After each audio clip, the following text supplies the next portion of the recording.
அதிமுக பாஜக கூட்டணியில் இருந்து சீமானுக்கும் விஜய்க்கும் தூது அனுப்பி வருவதாக சொல்லப்படுகிறது.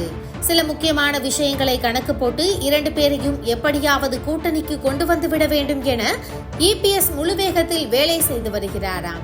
சீமான் வழிக்கு வந்தாலும் விஜய் முரண்டு பிடித்து வருவதாக சொல்கின்றனர். தமிழ்நாட்டில் திமுக ஆட்சியை வீழ்த்த வேண்டும் என்ற ஒரே நோக்கில் பாஜகவுடன் கூட்டணியை மீண்டும் அமைத்துள்ளதாக மார்த்தட்டிக் கொள்கிறது அதிமுக.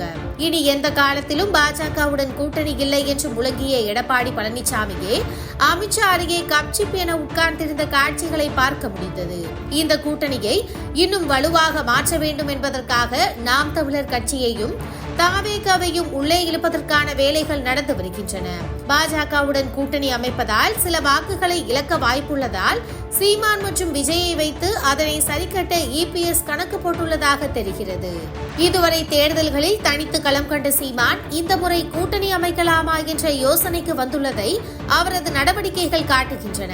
அண்ணாமலை உள்ளிட்ட பாஜகவினருடன் அவர் இணக்கமாக இருப்பதை சமீப காலங்களில் பார்க்க முடிகிறது. சென்னை வந்த அமைச்சர் நிர்மலா சீதாராமனையும் அவர் நேரில் சந்தித்து ரகசிய பேச்சுவார்த்தை நடத்தியதாக தகவல் வெளியானது.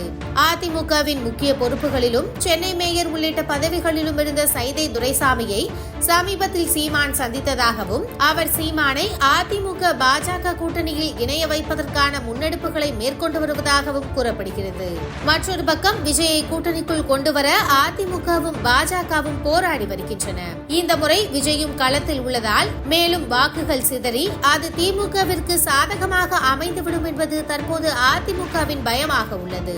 அதனால் தாவேகாவை கூட்டணிக்குள் இழுத்து போட்டால் அக்கட்சியின் வாக்குகள் அதிருப்தி வாக்குகள் என கணிசமான வாக்குகளை பெற்று ஆட்சியை பிடித்து விடலாம் என்று அதிமுக நினைப்பதாக தெரிகிறது.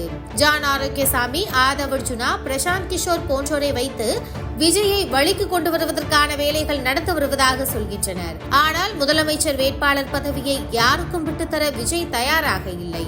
அதுவும் இல்லாமல் கொள்கை எதிரியாக பாஜகவை சொல்லிவிட்டு முதல் தேர்தலிலேயே அவர்கள் பக்கம் சாய்ந்தால் மக்களுக்கு தன் மீது இருக்கும் நம்பிக்கை போய்விடும் என்பதால் கூட்டணிக்கு வராமல் விஜய் முரண்டு பிடிப்பதாக கூறப்படுகிறது. அப்படியே கூட்டணிக்கு வந்தாலும் 3 இலக்கத்தில் தான் விஜய் சீட் கேட்பார். அதற்கு அதிமுக கண்டிப்பாக ஒத்துக்கொள்ளாது என்பதால் விஜயுடன் கூட்டணி அமைவதற்கான வாய்ப்புகள் குறைவாகவே இருக்கின்றன.